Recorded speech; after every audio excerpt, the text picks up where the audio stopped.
l'enregistrement. OK. Alors, c'était voilà le projet qu'on avait donné à la DGTX et on leur a fourni, eux, ils ont dit qu'ils ont besoin d'images Landsat pour pouvoir cartographier ces zones-là. Et puis, au bout d'un certain temps, on a fait des traitements d'images, on a fait des combinaisons possibles pour pouvoir extraire. On n'arrivait pas à isoler véritablement, séparer les zones de jachère complètement, des zones qui sont encore en culture et qui avaient une signature. Vu de l'espace, le satellite à 900 km, on se base seulement sur la signature spectrale des objets. Il était difficile de pouvoir le faire. Et à un moment donné, on a fait un travail grossier et il fallait aller sur le terrain pour pouvoir valider ces résultats. Donc, en télédétection, vous allez avoir les images satellites, mais l'expérience va compter énormément. C'est-à-dire l'expérience terrestre va compter énormément. Surtout pour ceux qui veulent faire, ceux qui veulent les géographes qui sont là, ce n'est pas aussi simple que cela. Alors, la télédétection, donc, c'est là d'aller chercher de l'information à distance, sans contact avec la matière, c'est-à-dire avec l'objet sur lequel on va voir. Imaginez-vous, il y a des zones qui sont difficilement accessibles. Des zones qui sont difficilement accessibles. Donc, pour pouvoir avoir des informations sur ces zones-là, il est beaucoup plus aisé d'utiliser les données des satellites. Les données des satellites qui couvrent des espaces assez grands. Pourquoi est-ce que c'est intéressant? C'est intéressant d'utiliser la télédétection parce que les décideurs, les gouvernants ont besoin d'avoir ce type d'informations pour faire de la planification. C'est très, très important d'avoir un gouvernement qui veut vraiment faire de la planification, a besoin d'avoir, par exemple, on a envie d'avoir des informations sur les zones qui sont inondables pour pouvoir prendre des décisions. On veut savoir comment, vous allez voir l'érosion le long de la côte là. On a besoin de savoir ce qui se passe le long de la côte. Donc, ce sont des informations capitales pour prendre des décisions. Alors, quand on utilise des techniciens, des humains pour pouvoir chercher ces informations-là, c'est coûteux en temps, c'est coûteux financièrement, et puis ça prend beaucoup de temps. Il faut mettre beaucoup de personnes pour pouvoir réaliser ces enquêtes-là. Donc, alors, avec les données satellites, avec les résolutions adéquates, en peu de temps, en 1 mois, 2 mois, on a l'information qu'on recherche. Alors, ces informations-là, au début, dans l'histoire de la télédétection, c'est avec des ballons. Hein. C'est avec des ballons qu'on a fait les acquisitions des données. Après, il y avait les fusées, il y avait les drones. Il y a les drones qui peuvent fournir des informations aux utilisateurs. Donc, dans la recherche d'informations à distance, on va utiliser des avions, on va utiliser des satellites, et tout courant, c'est les satellites. Voilà. Alors,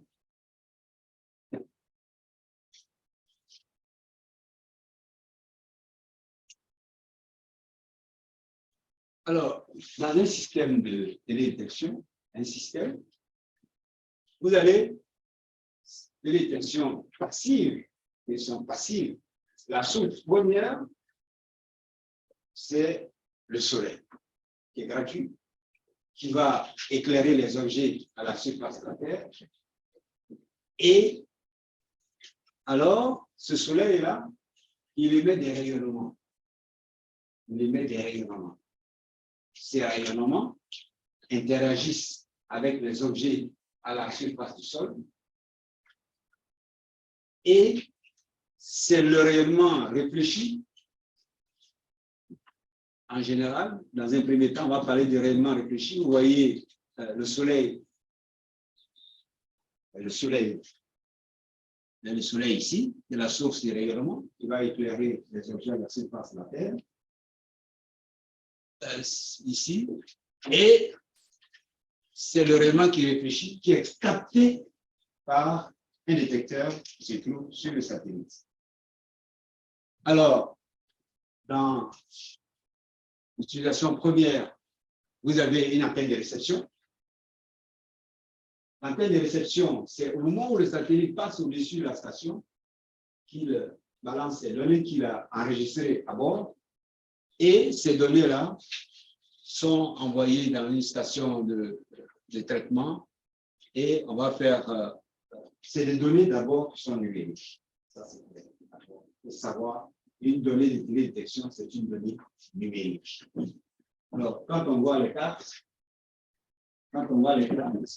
et tout ça, sachez que derrière tout ça, à part, ce sont des données numériques.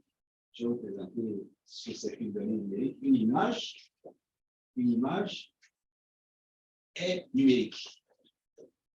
Et avec le numérique, de toutes les façons, pour faire traiter une donnée par un ordinateur, il faut qu'elle soit numérique. L'ordinateur ne traite que des données de type binaire. L'ordinateur ne traite que des données binaires, des données numériques. Donc, ces données sont codées sur un certain nombre de bits. Je pense qu'il y a un cours différent en informatique pour ça. C'est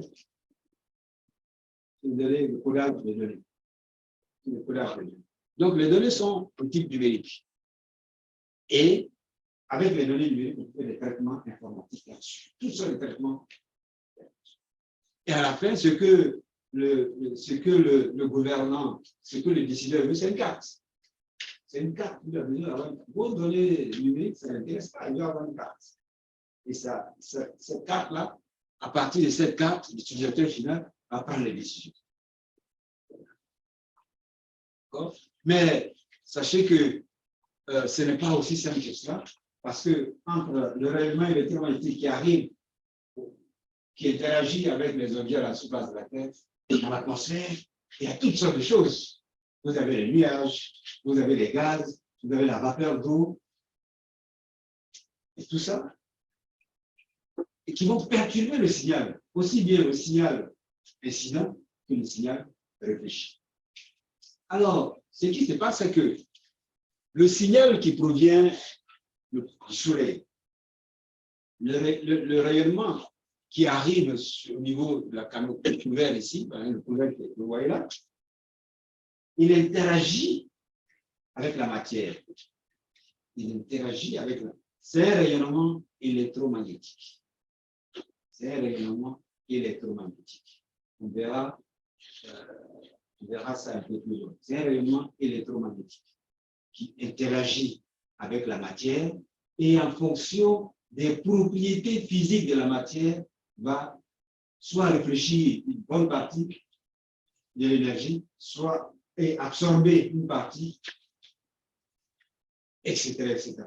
Si, par exemple, vous prenez un objet, une feuille, un couvert qui est en pleine activité chlorophyllienne, un couvert végétal, la composition, c'est-à-dire tout le couvert, hein, si vous avez la structure interne des feuilles, ce n'est pas tout à fait la même que lorsque vous avez un couvert qui est sec, c'est-à-dire des feuilles jaunissantes ou des feuilles qui sont sèches. Le rayonnement ne va pas interagir de la même façon qu'avec un couvert végétal qui est en pleine activité chlorophyllienne. Donc, il y a des objets qui vont absorber totalement le rayonnement. Il y en a qui vont réfléchir totalement sur le rayonnement qui est reçu, mais de manière générale, une partie est absorbée, une autre partie est transmise dans le sol, et l'autre partie est réfléchie vers l'espace. C'est ce qui est réfléchi vers l'espace qui est capté par le détecteur. Et ce qui est capté par le détecteur, correspond véritablement à l'information qu'on a sur l'objet sur lequel il y a une interaction. Vous voyez, c'est-à-dire que le signal réfléchi qu'on voit en rouge là, il contient une information sur l'objet sur lequel il y a eu l'interaction. Donc, c'est lui, c'est ce signal-là qui va nous dire si c'est une feuille sèche sur laquelle il y a eu, si c'est un couvert sec sur lequel il y a eu l'interaction, ou si c'est un couvert qui est humide, etc., etc., etc. Donc, il va donner la signature de l'objet sur lequel il y a eu l'interaction. Il est clair que si l'interaction a lieu à la surface de l'eau, on ne va pas avoir le même comportement que si cette interaction-là a lieu sur la pelouse. Vous voyez? Donc, c'est fondamental. Donc, si vous descendez encore plus à l'échelle microscopique, c'est les cellules qui composent cet objet-là. C'est cette interaction-là qui va faire que soit l'objet est réfléchi totalement, soit absorbé, parce que le couvert là aussi a besoin d'énergie de rayonnement solaire pour sa vie. Donc, il va absorber une certaine partie, par exemple pour l'activité chlorophyllienne. Okay? Mais si, quand c'est une feuille qui est sèche, elle n'en a pas besoin, elle peut réfléchir totalement tout le rayonnement. Par contre, une feuille qui est en pleine activité. Mais alors, ce rayonnement-là, c'est réparti sur une bande spectrale, c'est-à-dire, ça va d'une certaine longueur d'onde à une autre longueur d'onde. Donc, si vous envoyez un rayonnement dans une certaine longueur d'onde sur la matière, cette matière-là ne va pas interagir de la même façon que si vous envoyez une autre longueur d'onde. Vous voyez? C'est-à-dire, j'envoie un signal d'un rayonnement solaire qui interagit avec le couvert là, si c'est 0,5 microns, ce rayonnement-là, la réponse que je vais avoir, c'est le signal réfléchi, ne sera pas le même que si la longueur d'onde est de 0,7 microns. Donc, avec ça, on va tasser, le comportement de la matière en fonction de la longueur d'onde va varier. Vous voyez ce que ça veut dire? C'est-à-dire, ça va permettre d'avoir la signature de l'objet. Et c'est ça qui donne l'information capitale sur l'objet sur lequel il y a eu l'interaction. Donc, sachez que ce rayonnement réfléchi qui est là, c'est lui qui contient l'information sur la matière. Alors, on va continuer, mais c'est interactif, hein? Vous pouvez m'arrêter et poser des questions. Oui. Super, monsieur le professeur. Et la longueur d'onde dépend-elle de la source d'énergie? Oui, c'est-à-dire, ce qu'on va voir plus précisément, c'est que sur les satellites, on va choisir des longueurs d'onde bien définies pour observer des objets. Sinon, le Soleil, il va avoir un spectre des longueurs des rayonnements, un spectre magnétique, et on va se choisir des bandes spectrales dans lesquelles on va observer les objets. Parce que le Soleil, si on va vous montrer le spectre, c'est large. C'est large. Donc, on va choisir certaines bandes dans lesquelles, qui nous intéressent. Enfin, c'est-à-dire quand on observe les objets, il y a des caractéristiques physiques de chaque objet qui font que le rayonnement qu'on se choisit interagit d'une certaine façon dans une longueur d'onde et interagit d'une autre façon dans une autre longueur d'onde. Pour un objet donné. Si vous prenez la végétation, il va avoir un comportement pour une longueur d'onde lambda 1, et va avoir un comportement pour une longueur d'onde lambda 2. Vous prenez l'eau, pour la même longueur d'onde lambda 1, il y a un comportement qui sera différent de celui de la végétation.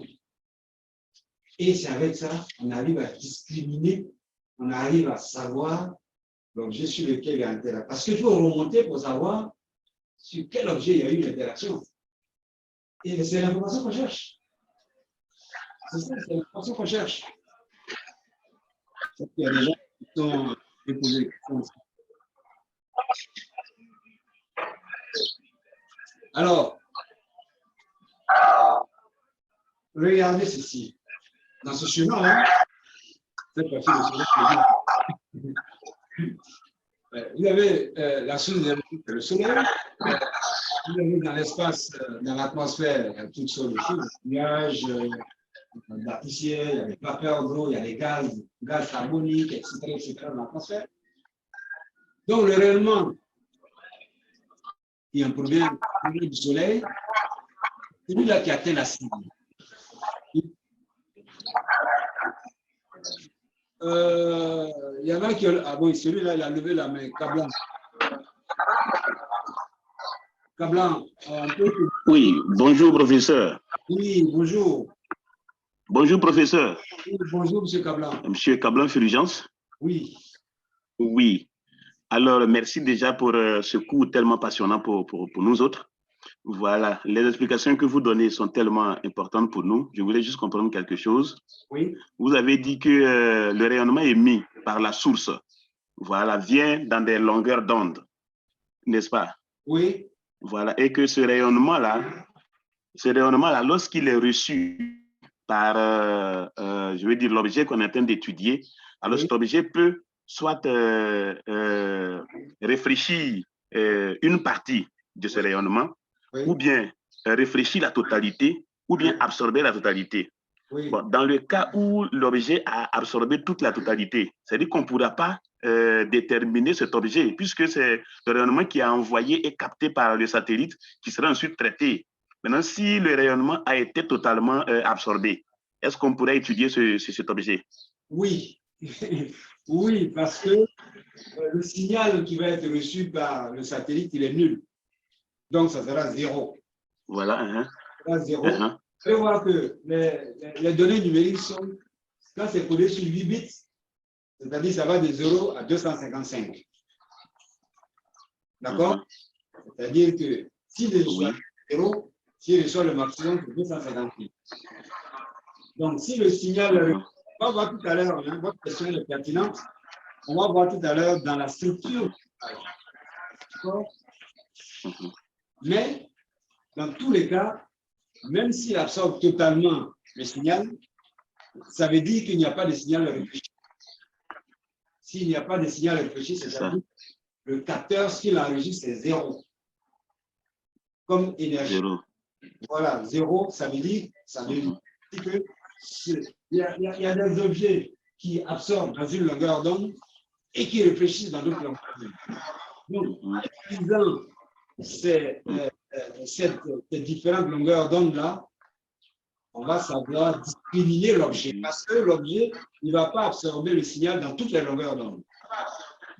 Il y a des longueurs d'onde spécifiques qu'il va absorber et il y a d'autres longueurs d'onde qui vont moins absorber le signal. Il va réfléchir une partie. Donc, ça permet de discriminer cet objet-là. Il peut réfléchir cette longueur d'onde et peut réfléchir dans d'autres longueurs d'onde. Vous voyez? Comme on sait très bien, on sait très bien que dans une longueur d'onde, un objet qui absorbe le rayonnement totalement, à quel objet on a affaire? De manière générale. C'est-à-dire l'eau, si vous prenez l'eau, il va réfléchir un tout petit peu le débit, je pense que les longueurs d'onde augmentent, il va absorber. Donc vous allez voir que très souvent, vous allez voir dans une bande spectrale, vous allez voir un signal, et puis un signal qui n'est pas très élevé, mais dans d'autres longueurs d'onde, l'eau absorbe pratiquement, c'est-à-dire l'infrarouge va absorber pratiquement tout le signal qu'il reçoit. Donc, c'est ça qui va donner la signature spectrale de cet objet-là. On va aller voir quelques exemples, ça va être un peu plus précis. D'accord? Bon, alors, il y a des objets, donc, dans le site consommateur, il y a aussi une partie du rayonnement qui est absorbée par les objets dans la soupe consommateur. Et ces objets-là, ils vont émettre une énergie vers l'espace. C'est une émission, on appelle ça une émission propre. C'est-à-dire qu'il est indépendant du rayonnement solaire. C'est-à-dire que si vous faites une acquisition d'image visible,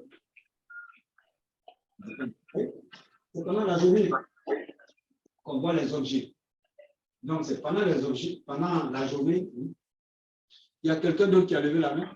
Oh, on peut fermer votre micro. Il y en a qui ont le micro ouvert.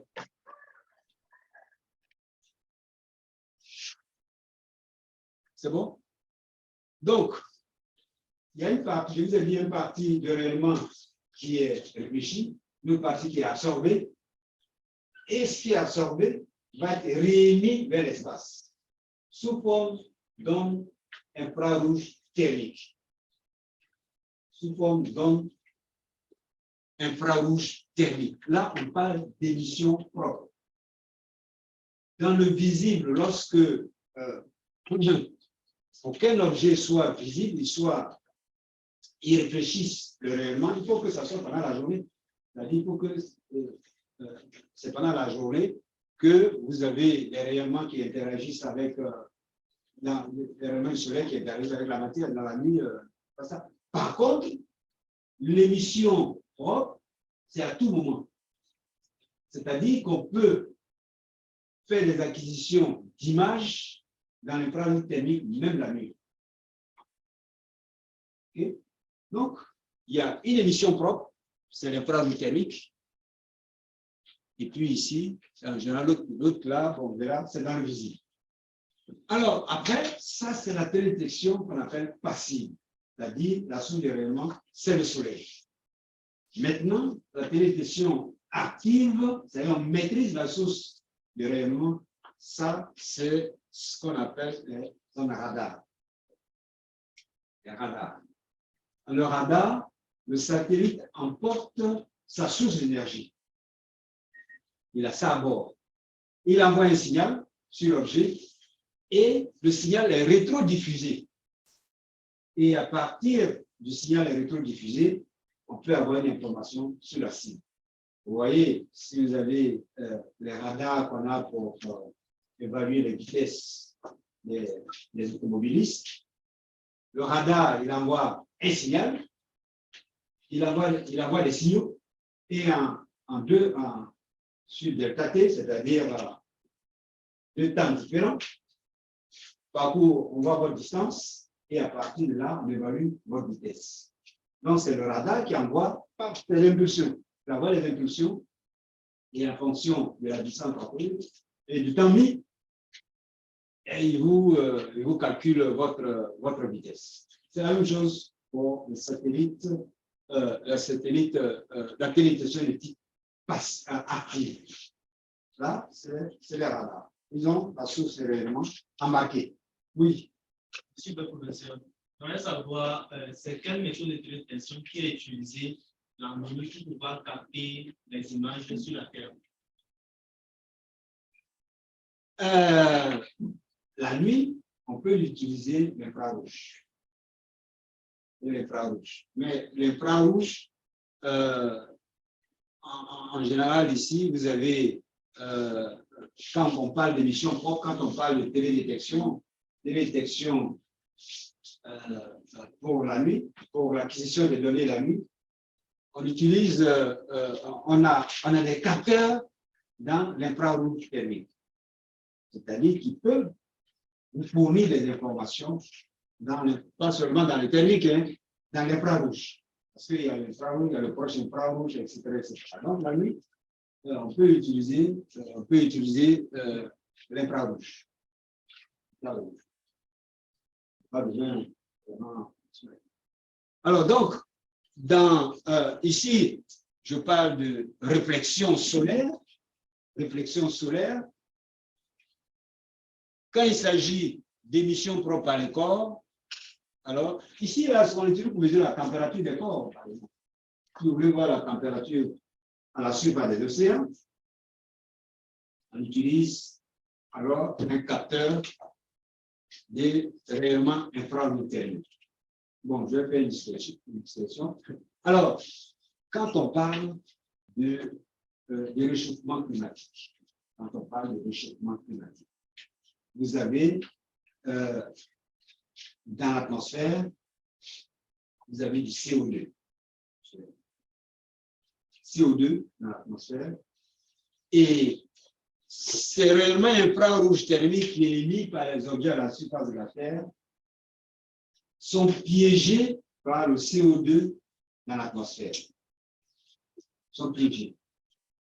Donc, entre la surface de la Terre et puis vous avez là où on a les gaz, ces gaz-là, le CO2 notamment, vous avez, comme le CO2 est piégé par ces gaz-là, il va rayonner aussi l'infrarouge thermique vers le sol. Et naturellement, c'est ça qui permet la vie sur la Terre. C'est-à-dire que s'il n'y avait pas de gaz, de CO2 naturel dans l'atmosphère, vous ne pourrez pas vivre, puisque c'est ça qui maintient un peu la température qui permet la vie sur la Terre. C'est-à-dire, dans certains pays, il ferait trop froid.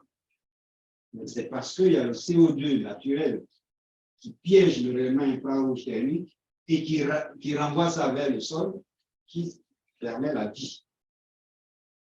Mais qu'est-ce qui s'est passé au cours des années? Avec l'industrialisation, on a augmenté la concentration des gaz, de ces gaz-là dans l'atmosphère.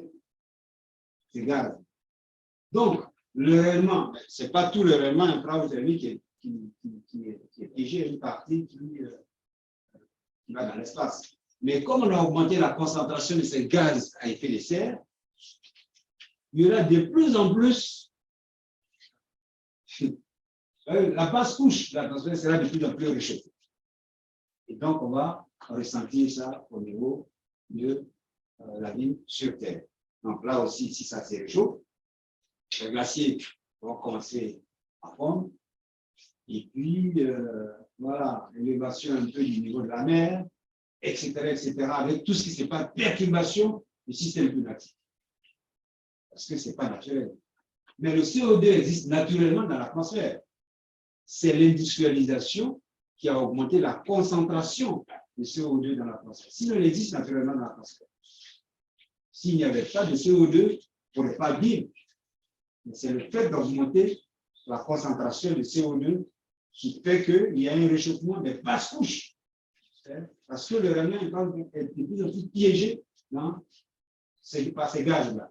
Il n'y a pas que ça, il y a d'autres gaz, le méthane par exemple, etc. Donc, c'est les activités anthropiques qui vont augmenter les concentrations de CO2 dans l'atmosphère et qui vont engendrer de plus en plus de réchauffement au niveau de la Terre. On va continuer. Alors donc, je disais, pour résumer, vous avez la télédétection passive d'un côté, c'est-à-dire la source des rayonnements, c'est le soleil qui éclaire les objets à la surface de la Terre. Le rayonnement est réfléchi, et puis, bon, ces rayonnements réfléchis permettent d'avoir une information au niveau des objets à la surface de la Terre. Par contre, dans la télédétection active, le satellite lui-même a son énergie propre qu'il envoie comme impulsion aux objets à la surface de la Terre, et puis l'énergie rétrodiffusée, le rayonnement rétrodiffusé va permettre d'acquérir ces informations-là.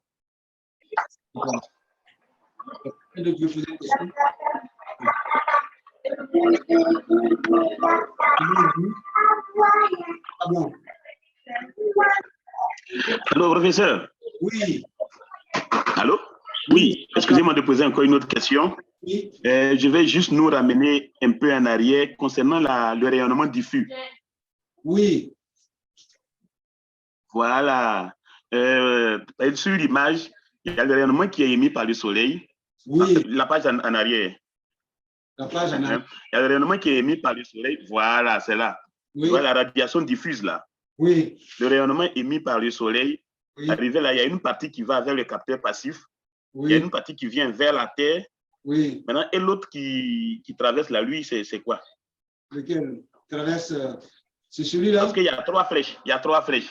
Oui. Oui, il y a trois flèches. Il y a une partie qui va vers le capteur passif. Voilà.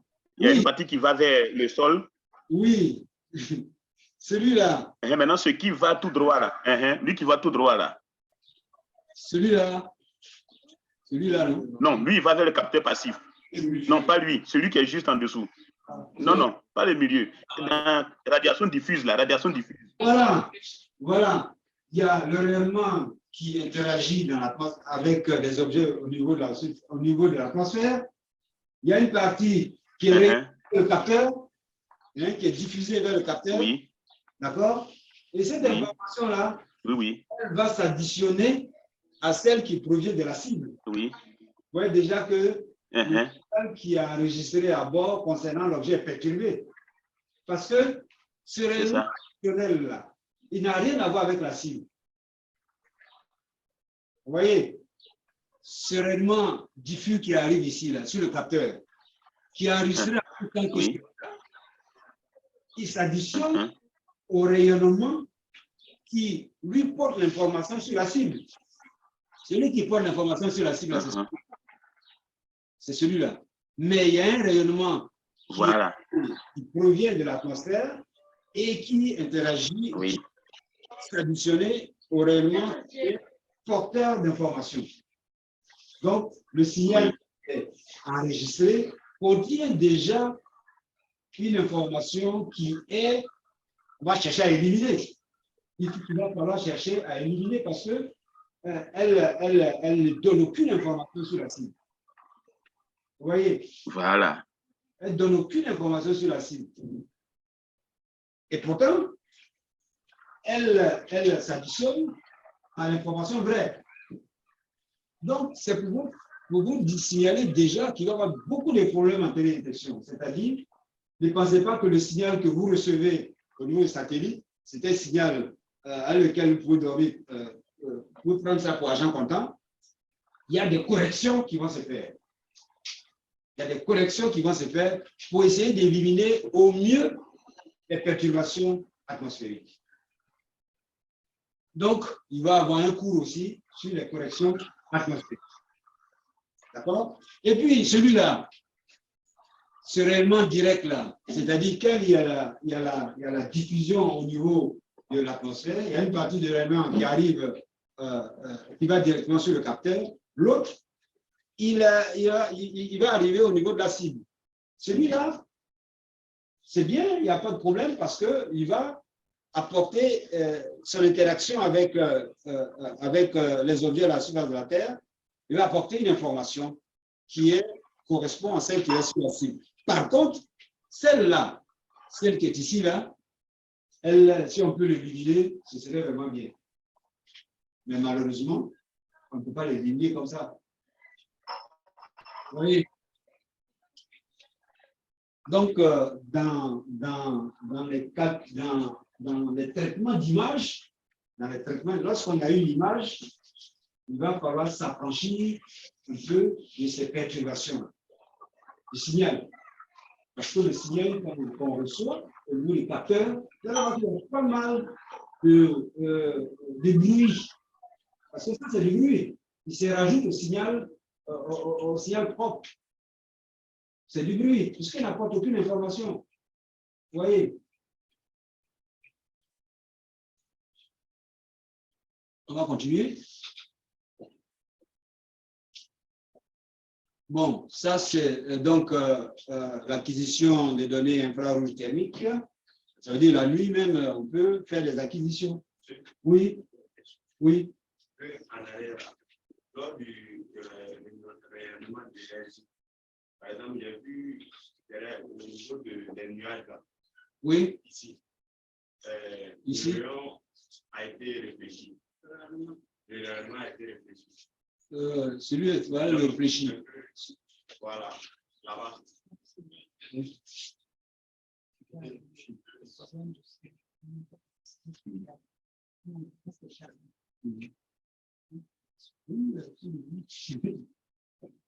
Oui, la question. C'est celui-là. C'est là-bas, à ce niveau-là. Par exemple, si on a besoin d'avoir une information sur l'espace et que c'est nuageux. Ah oui, c'est le problème qu'on a dans notre zone. le problème qu'on a dans la zone côtière, parce que c'est souvent nuageux. C'est souvent nuageux. Et des fois, il est difficile même d'avoir des images en période, par exemple, en période saison pluvieuse. Juin, juillet, même en saison sèche, c'est souvent couvert. Il est difficile d'avoir des images sans nuages en notre zone. C'est ça une des difficultés qu'on a. Oui. Même si on utilise les radars. Ah oui, si vous appelez les radars, vous affranchissez de ça. C'est pour cela que l'utilisation des données radars est plus s'adapter. Il n'y a pas pour ça.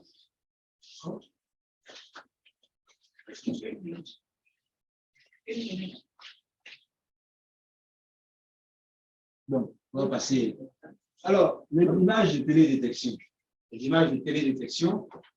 Donc, la télédétection, comme on l'a dit, c'est rechercher des informations à distance sans contact avec l'objet sur lequel on va avoir l'information.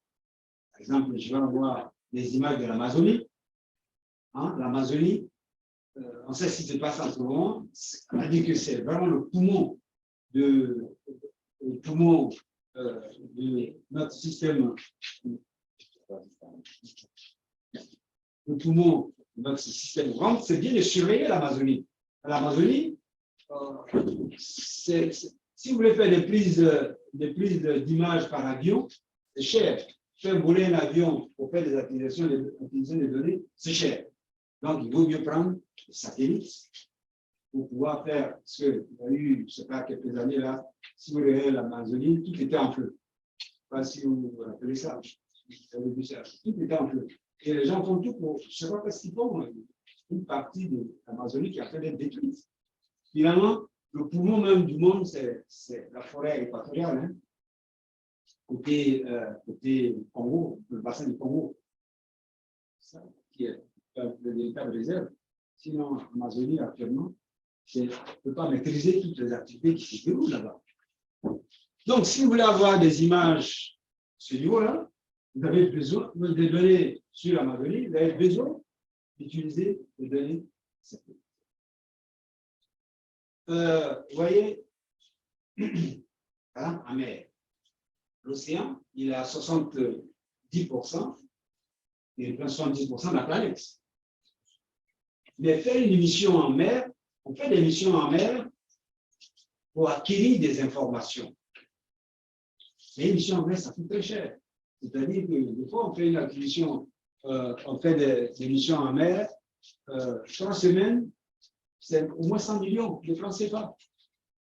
Donc, on ne peut pas se permettre de pouvoir faire des campagnes en mer tout le temps.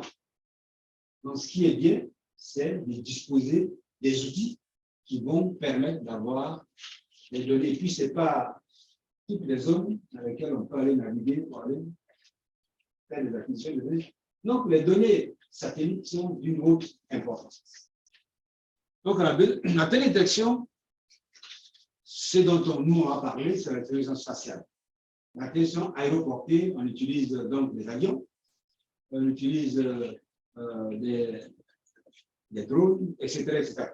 Alors, il y a, par exemple, dans le temps, on avait une campagne qu'on appelle analyse multidisciplinaire de la mission africaine, la campagne AMA. C'est sur l'étude du climat. Il fallait faire voler des avions pour faire des acquisitions, mais ça coûte très, très cher. Très, très cher. Donc, ici, nous, on va beaucoup plus mettre l'accent sur la télédétection de type spatial avec les satellites. Donc, les données qui sont enregistrées, les données qu'on a avec ces satellites sont des données numériques. Ce sont des données numériques. Et ces données-là, on va pouvoir les traiter sur un ordinateur. Alors, avant, il y avait quand les gens faisaient des campagnes avec les avions, les acquisitions, c'était des films.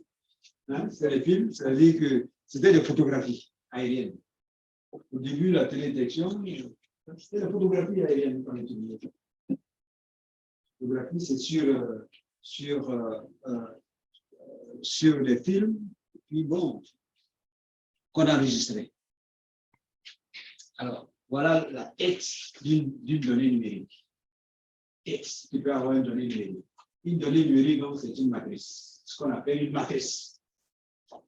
Alors, vous voyez, c'est pas un damier, hein? C'est un certain nombre de lignes ici, un certain nombre de lignes et un certain nombre de colonnes. N'est-ce pas? Un certain nombre de lignes, un certain nombre de pics, un certain nombre de lignes, un certain nombre de colonnes.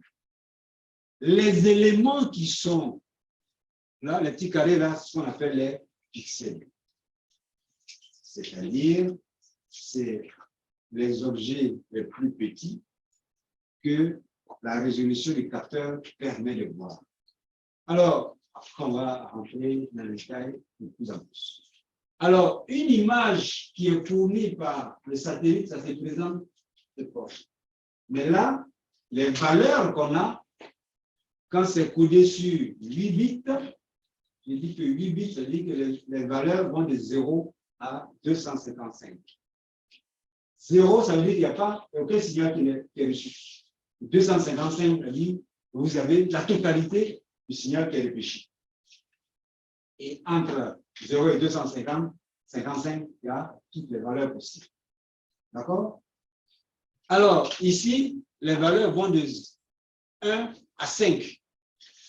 Les valeurs vont de 1 à 5. Et c'est une image, ce qu'on appelle un niveau de gris. C'est-à-dire, les gris, quand on prend l'échelle de 0 à 255, le 0, c'est le noir, le 255, c'est le blanc, et on va du noir au blanc. Donc, progressivement, du gris, de moins en moins foncé. Quand on arrive à 255, c'est blanc, et le 0, c'est noir. Donc, on met des codages, c'est-à-dire on a 256 niveaux de gris. L'œil humain ne va pas percevoir ces 255 niveaux de gris. Parce que si vous voulez choisir des gris, c'est-à-dire du noir au blanc, en les codant de 0 à 2, il est difficile de voir toutes les nuances. Même ici, là, vous voyez entre le 2 et le 1, là, ce n'est pas aussi évident que ça. Hein? Ça se ressemble un tout petit peu. Donc, imaginez-vous que vous avez de 0 à 250. Oui. Par rapport aux couleurs que vous avez citées, Oui. le blanc et le noir. Oui. Donc, j'aimerais savoir si on a des autres couleurs, par exemple, des autres couleurs de la poussière ici. Par exemple. Oui, vous allez ici, là, on va parler de ça. On va parler de ça. Mais ici, c'est pour vous montrer ce que représente une image numérique. Une image numérique, c'est une matrice qui comporte un certain nombre de lignes et un certain nombre de colonnes. Et les éléments de la matrice, ce sont les pixels. Et les pixels sur les images sont codés sur un certain nombre de bits. D'accord? Qui peuvent aller de 0 à 255 quand c'est sur 8 bits. Est-ce que vous comprenez ça? Sur le codage sur 8 bits, comme ce dont je parle. Il n'y a pas de tableau, non pas. Sur 8 bits, c'est-à-dire qu'on vous donne la possibilité d'avoir 256 valeurs possibles. La première valeur, c'est 0, la deuxième, c'est 1, la troisième, c'est 3, 2, 3, 4, 5, jusqu'à 255. Voilà les valeurs qu'on peut avoir lorsque on travaille sur 8 bits. Bon. Je pense que vous allez faire le cours de mathématiques. On va vous expliquer. Voici, j'avais un tableau, j'allais juste faire.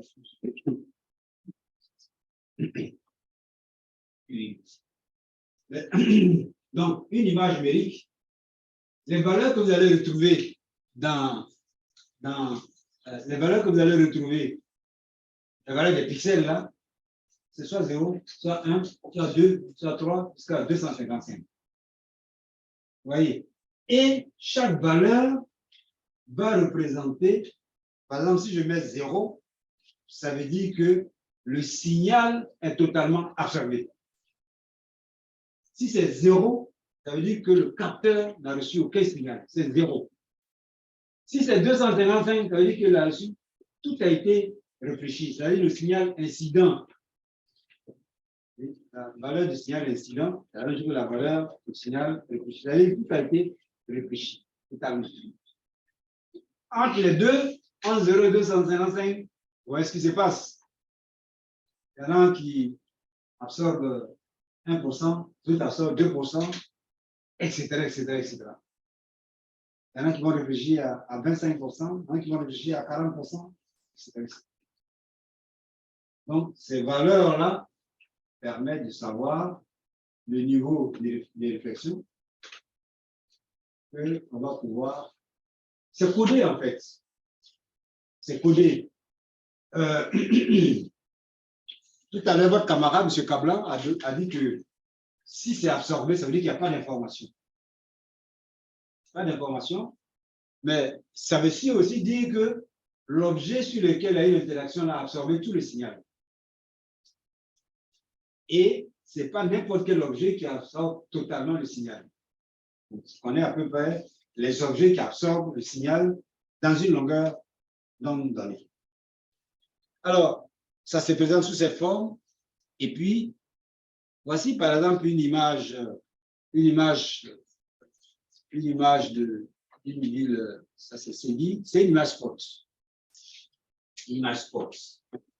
Alors, cette image-là, sur les images spot, ça c'est les images spot du début de campagne de spot. Spot, c'est satellite pour l'observation de la Terre. Ce sont des données, ce sont des satellites qui avaient 20 mètres de résolution. 20 mètres de résolution, c'est-à-dire le détail. Il ne peut pas avoir un objet dont la dimension est inférieure à 20 mètres sur 20 mètres. Vous voyez le pixel là?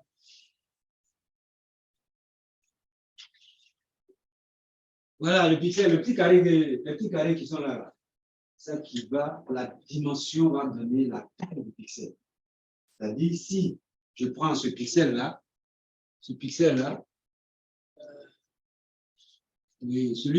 le 3, là, qui contient la valeur 3, qui est là, c'est-à-dire qu'elle a intégré, le capteur a intégré l'énergie comprise dans ces carrés dans la surface de la Terre. C'est-à-dire, si c'est 1 km par 1 km, la taille du pixel, c'est-à-dire que l'énergie qui est allée sur le capteur, c'est toute l'énergie comprise dans 1 km². Vous voyez ce que ça veut dire? C'est-à-dire, si la taille du pixel, c'est 1 km, donc le carré là, il fait 1 km sur 1 km. Ça veut dire que la valeur 3, ça correspond à l'énergie qui est réfléchie par toute la zone de 1 km². Maintenant, la question de savoir, est-ce que ce 1 km² là est homogène? Est-ce qu'il est homogène? Si c'est homogène, alors, on peut pouvoir répondre à la question. Mais très souvent, ce n'est pas homogène. C'est-à-dire que plus la résolution sera grande, c'est-à-dire plus vous allez intégrer, vous allez prendre des capteurs avec les résolutions basses, 5 km par 5 km ou 1 km par 1 km, c'est rare de trouver à la surface de la Terre des zones qui ont, sur les 5 km par 5, 25 km² homogènes. Au-dessus de l'océan, peut-être. À la surface de la Terre, souvent, ce n'est pas aussi évident que ça. Moi, je me rappelle au lancement de Spot 4. Spot 4, parce que les premières images de Spot a été lancé en 1986. Spot 1, Spot 2. C'était pour étudier Spot 1, c'est les Suédois et les Français qui ont développé ce satellite, la Spot pour l'observation, c'est satellite pour l'observation de la Terre. C'était pour cartographier toutes les zones agricoles. Parce que si vous voyez les zones agricoles en Europe, là, ce n'est pas la même structure que ce qu'on a ici. Hein. c'est des parcelles, les gens cultivent ça depuis des années et des années. Et c'est le même parcelle, vous voyez les parcelles des vignes là, le gars cultive ça depuis 100 ans, il a des arbres, etc., etc. C'est bien cartographié. Et donc, ils ont lancé Spot, le satellite Spot, pour cartographier toutes les zones agricoles. Alors, même dans les années 74, les premiers satellites Landsat américains, c'était, ils voulaient faire de la surenchère sur le blé, donc voir comment, par exemple, actuellement, la Russie, l'Ukraine, je ne sais pas, par exemple, si on peut savoir la superficie cultivée en blé en URSS avant, en URSS, avec les rendements, on peut savoir à peu près faire une estimation de la production de blé. On s'est dit qu'en 2023, les estimations du blé de la Russie, ça va être 500 millions de tonnes, par exemple. Donc, à partir de là, on peut faire la spéculation. Vous voyez, on peut faire la spéculation. Donc, c'était dans cette optique-là aussi que dans les années 70, les Américains avaient lancé Landsat avec la résolution de 30 mètres. 30 mètres, c'est-à-dire que le détail, le plus petit détail qu'on va avoir sur un objet, c'est au moins 30 mètres sur 30 mètres. Si un objet a une dimension de 30 mètres par 30 mètres, il est visible. Il est visible de l'image. Mais s'il est en dessous de cette résolution-là, on ne peut pas le percevoir. Vous voyez, mais comme les parcelles agricoles là-bas sont grandes, donc 30 mètres de résolution, ça suffisait pour les zones cultivées en blé sont étendues, ça permettait de pouvoir cartographier toutes ces zones et de faire une estimation des récoltes. Vous voyez, faire une estimation des récoltes. Alors, c'est on fait la pause là, il est 10h23, on fait une pause. Bon, après on va faire une pause de 10 minutes quand même. Bon, ici, c'est une image Spot, c'est 30 mètres, c'est 20 mètres de résolution. Alors, c'est une image en 3 bandes spectrales. Peut-être que je vais vous montrer ça après, 3 bandes spectrales. Ici, la végétation. Ouais, la vieille ville est là. C'est-à-dire que là où vous avez ce qui est foncé, ça c'est la vieille ville. Et avant, la végétation, même maintenant d'ailleurs, la végétation est en rouge. On colore la végétation. Parce qu'en réalité, c'est les couleurs qu'on met. Hein. C'est nous-mêmes qui mettons les couleurs. L'image, quand elle est prise, c'est numérique. C'est-à-dire c'est des 0 à 255. Donc, tout ce que vous voyez à l'écran coloré, c'est nous qui décidons de mettre des codes de couleurs. Codes de couleurs. C'est l'utilisateur qui met des codes de couleurs. Par exemple, sur le Spot, il y avait 3 canaux, 3 bandes spectrales.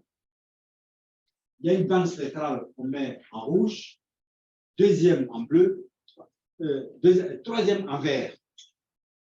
Donc, ce qui va apparaître rouge, d'après vous, ce serait quoi, par exemple? Par exemple, je mets le premier en bleu, le deuxième en vert et le troisième en rouge. Troisième canal en rouge. Si un pixel apparaît rouge sur une image comme ça veut dire quoi? Ça veut dire tout ce qui va apparaître rouge. Ça veut dire quoi? Oui, il y a beaucoup de mains. Hein? Oui. Ça veut dire qu'il a réfléchi pratiquement dans le canal 3, c'est-à-dire canal rouge. C'est-à-dire que dans le canal 2 et le canal 1, l'élément a été absorbé. Mais dans le canal 3, si ça paraît rouge, ça veut dire que c'est le signal là qui est prépondérant. Vous voyez, si c'est noir, qu'est-ce que ça veut dire? L'absorber tout, dans tous les canaux. C'est-à-dire l'absorbe dans la première bande spectrale, l'absorbe dans la deuxième bande spectrale, dans la troisième. Vous voyez, il y en a qui sont en bleu. Ici, là, ça c'est la vieille ville. à Vieilleville, ça c'est en général tout ce qui est construit. Alors, voilà ce qui est en bleu là, qu'on voit, c'est un cours d'eau. Hein? C'est un cours d'eau qui traverse la zone. On voit ça bleu.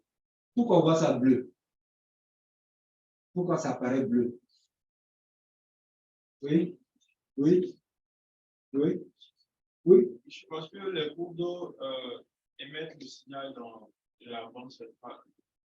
Dans le visible, c'est la couleur bleue qui s'arrête. C'est-à-dire que c'est le canal bleu, et c'est dans le canal bleu qu'il y a une réflexion. Dans les autres canaux, le signal est absorbé. Il est absorbé.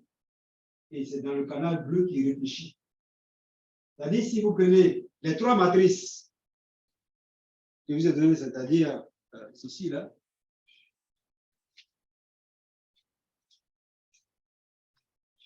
ça, il y a un canal dans le bleu, un canal dans le vert, un canal dans le rouge. D'accord? Ça, par exemple, c'est la réponse d'un seul canal. Mais si je prends la réponse d'un deuxième canal, ce ne sera pas les mêmes valeurs que vous allez avoir. Et dans le troisième canal aussi, pas les mêmes valeurs. Donc, quand vous allez faire aussi les couleurs, vous allez voir ça. Beaucoup plus rouge. Alors, ici, c'est les satellites. C'est Airbus qui a développé ces satellites, ça s'appelle Pléiades. Alors, c'est 30 cm de résolution. 30 cm de résolution. Où est-ce que ça veut dire? Ça veut dire que tout ce que vous faites quand vous voyez. Oui.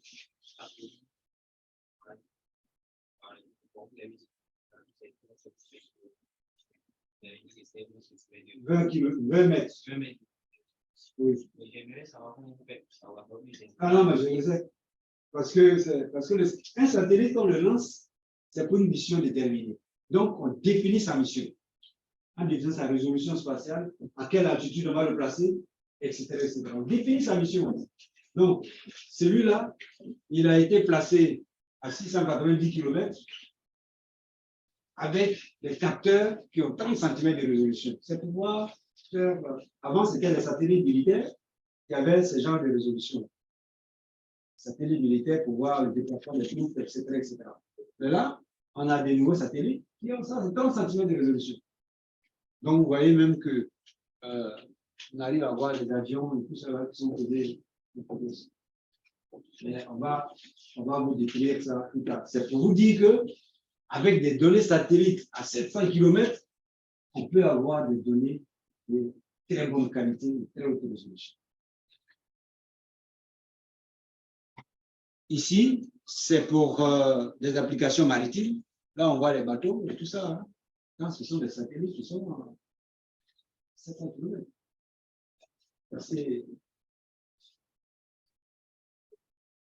Donc, voilà. Si, ici, c'est pour des applications urbaines. Si vous voulez faire, c'est-à-dire que quand vous avez un projet, si c'est l'urbanisation, vous n'allez pas aller prendre, c'est-à-dire que l'État veut voir, par exemple, sur la ville d'Abidjan, où s'étend la ville de plus en plus. Est-ce que c'est vers Yopougon, ça se développe? C'est vers Port-Boué, vers, je ne sais pas moi, vers Abobo? Parce que l'État a envie d'avoir ces informations-là pour essayer de voir comment il peut y mettre des infrastructures pour les populations. D'accord? Donc, si on vous donne ce projet-là, vous n'allez pas aller prendre des satellites avec des résolutions de 1 km. C'est au moins 10 mètres de résolution pour pouvoir voir les rues, pour pouvoir voir, etc., etc. C'est ça. En fonction de ce que on vous demande et du travail que vous devez faire, vous allez choisir le type d'image qu'il vous faut. Moi, si on me demande d'évaluer la température de la surface de la mer, moi, je prends des satellites avec des données 1 km, ça me suffit. Parce que la température au niveau de la surface de la mer, ça ne varie pas beaucoup. Ça ne varie pas beaucoup dans l'espace. Bon, si j'ai envie de voir les rues, les ruelles, les marchés, etc., je vais descendre à des résolutions beaucoup fines. Et l'information que je vais donner aux décideurs, c'est une information qui sera bonne. Donc, en fonction de ce qu'on vous demande, vous choisissez la résolution, l'image, le type d'image. Si c'est pour un problème forestier que vous voulez résoudre, alors vous choisissez si c'est 30 mètres, si c'est 10 mètres, si c'est 20 mètres. Ce n'est pas le 35 km. D'accord? Oui. Quelle est la plus petite résolution? Bon, celui-là, c'est 30 cm. Hein, c'est déjà les plus fines. Hein. Mais là, les militaires, ils disent pas ce qu'ils ont. Ça, je ne sais pas. Les militaires, ils ont des satellites qui font descendre, c'est-à-dire qu'ils sont à une certaine altitude, ils font descendre le satellite à une autre altitude pour faire les missions et puis aller et remonter. Parce que plus c'est bas, et moins le satellite va vivre longtemps. Parce qu'il va avoir des frottements atmosphériques, il va avoir beaucoup de perturbations sur la vie du satellite. Donc, faire des missions ponctuelles. Mais là, les militaires, il ne faut pas leur demander ça. Ils ne vont jamais te le dire. Surtout que... Alors, ici, on avait... Vous voyez, ce que j'ai masqué en chose, là, en marron, là, c'est la Côte d'Ivoire. Hein. Masqué, c'est la Côte d'Ivoire. Alors, ici, c'est les satellites Météosat. Les satellites Météosat, c'est les satellites pour la météorologie. Hein, pour la météorologie. Les premières générations de satellites Météosat, la résolution, c'était 5 km par 5 km. Parce que pour étudier l'atmosphère, on n'a pas besoin d'avoir des résolutions fines. Pour étudier l'atmosphère, les phénomènes qui se passent au niveau de l'atmosphère, on n'a pas besoin d'avoir des résolutions fines. Donc, Météosat, c'est les premières générations, c'est 5 km par 5 km. Et il y a un capteur qui est dessus qu'on appelle, c'est un capteur infrarouge thermique. Donc, qui permet de définir, qui permet d'avoir accès à la température de la surface. Alors, ce qu'on nous avait demandé, c'est de prendre ces images-là pour regarder, pour étudier la température de la surface de la mer le long des côtes ivoiriennes. Parce qu'il y a un phénomène qui se passe au mois d'août qu'on appelle un aqualine. Je ne sais pas si vous avez déjà entendu parler de ça. C'est un refroidissement des eaux côtières. Ceux qui sont, ceux qui sont embarqués, ceux qui sont à Abidjan, au mois d'août, il y a un refroidissement qu'on observe. Il fait frais. D'accord? Et c'est un phénomène très, très important.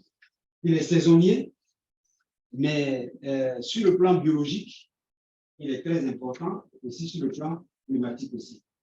Parce qu'il y a les eaux froides qui remontent à la surface avec les nutriments, et au mois de septembre, au mois d'octobre ou novembre, pêchent énormément dans ces zones. C'est-à-dire c'est un phénomène qui prend naissance vers le 15 juillet et qui prend fin, bon, je pense qu'actuellement, la poiline s'est retirée. Donc ici, vous voyez, l'échelle de couleur, ça va de 16 degrés à 26 degrés. Tout ce qui est orangé, ce sont des zones chaudes, et tout ce qui est bleu, vert, bleu, c'est les zones froides. C'est les codes de couleur qu'on a adoptés. Parce que les images sont codées en 0 et 255. Et on a mis un code pour tout ce qui est, on a converti les données numériques là en température. Parce que les données qui nous sont fournies, c'est de 0 à 255. Il y a un calcul qui va se faire pour pouvoir transformer ces données numériques là en température. Donc, on a accès, on a représenté les températures de la surface de la mer. Alors, ça, c'est le mois 1-5, c'est-à-dire on a pris les 5 premiers jours du mois, c'est le mois de février, jusqu'à à la fin février. Donc, c'est pour voir à peu près ce qui se passe au niveau de la température des eaux. Oui. Une question, en fait. Vous parlez beaucoup des eaux à 256. Je veux savoir si c'est la norme de en général, mais sinon, il y en a qui sont à 12 bits, c'est-à-dire et qui sont à plus que ça. Le satellite dont je parlais tout à l'heure, 30 cm de résolution, je crois que c'est 12 bits au lieu de 8 bits. Donc, le codage est beaucoup plus grand. Mais si vous comprenez ce qui se passe à 0,255, c'est la même chose pour. Alors, ça, c'est au mois d'août. Vous voyez ce qui se passe à partir c'est au mois d'août, 1er au 5 juillet. Vous voyez déjà la zone bleue, il y a une zone bleue qui est, qu'on voit le long de la côte ici, vers l'ouest. Et puis, après, ça s'étale entre le Ghana et la Côte d'Ivoire. Et après, vers la fin du mois d'août, ça disparaît. C'est l'apoline qui s'installe à partir de cette période, à partir du mois d'août. C'est-à-dire à partir du mois d'août, les eaux froides vont, il va y avoir une bande d'eau froide qui va s'établir le long de la côte d'Ivoire et ghanéenne. Et ce sont des zones qui sont très poissonneuses. Le même phénomène se passe sur les côtes sénégalaises et marocaines. Et là-bas, c'est quasi permanent. C'est ça qui fait qu'on pêche énormément de sardines au Maroc. Vous voyez, toutes les zones de sardines, la sardine du Maroc. C'est grâce à la poiline. C'est grâce à la poiline. Il y a une apoline comme ça aussi du côté de la Namibie. Hein, c'est la Namibie. Là aussi, l'économie namibienne, c'est basée sur la pêche. Hein. C'est grâce à cela. Au Sénégal et au Maroc, la pêche. C'est parce qu'il y a ce phénomène-là. Mais pour eux, dans ces zones-là, c'est c'est pratiquement toute l'année. Or, chez nous, c'est vraiment saisonnier du mois de la mi-juillet jusqu'à novembre. Donc, c'est important de savoir à quel moment ce phénomène-là débute, comment où il s'étale, etc. Alors, on a aussi la possibilité d'avoir ce qu'on appelle l'indice de végétation à l'échelle globale. C'est-à-dire Global Vegetation Index, c'est l'état de la végétation, 198. Ici, on a aussi la possibilité, depuis 1992, il y a un satellite qu'on appelle Topex Poseidon, qui a été lancé pour étudier les anomalies d'élévation du niveau de la mer. Parce qu'avant, pour regarder les variations du niveau de la mer, on utilisait un marégraphe. Un marégraphe. Et ces marégraphes, ils sont dans les ports. Ils sont dans les ports. Mais c'est seulement à la côte. Donc, avec le satellite, on a la possibilité de regarder tout ce qui est dans les, on appelle ça, au large.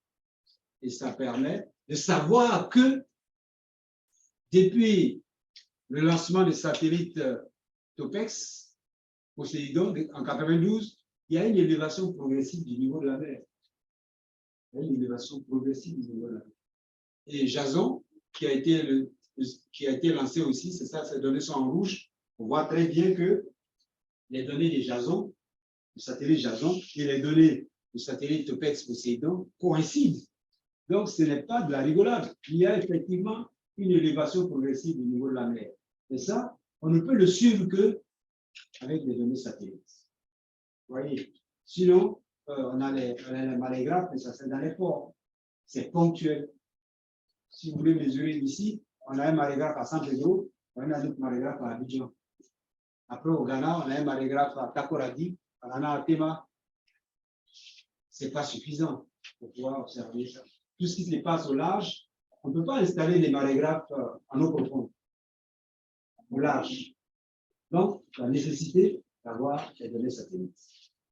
Par contre, les satellites ont une limite, c'est ce qu'on observe au niveau de la côte, ce n'est pas très bien calmé. Alors, on va parler, je vous ai dit tout à fait au départ, que la source du rayonnement, le véhicule de l'information, celui qui transporte l'information du sol jusqu'au satellite, c'est le rayonnement électromagnétique. Pause. Ah, c'est pas bon, on va faire pause. Hein? On va faire pause. 15 minutes, c'est bon? Hein? 15 minutes? Non. Combien? 5 ou bien? Non, 15 minutes. Il était l'heure. Il est 10h40. Donc, on fait une pause. On reprend à 11h. 20 minutes. Oui, on reprend à 11h.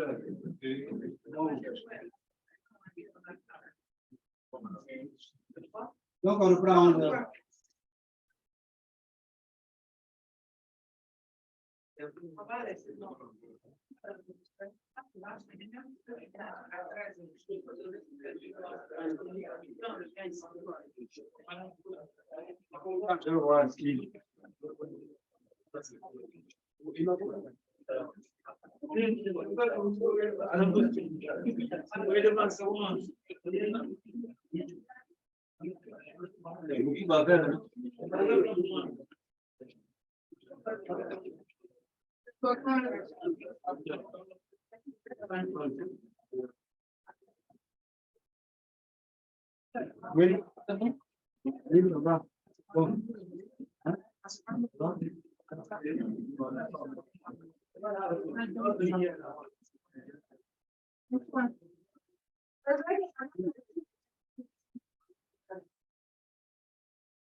Oui, oui,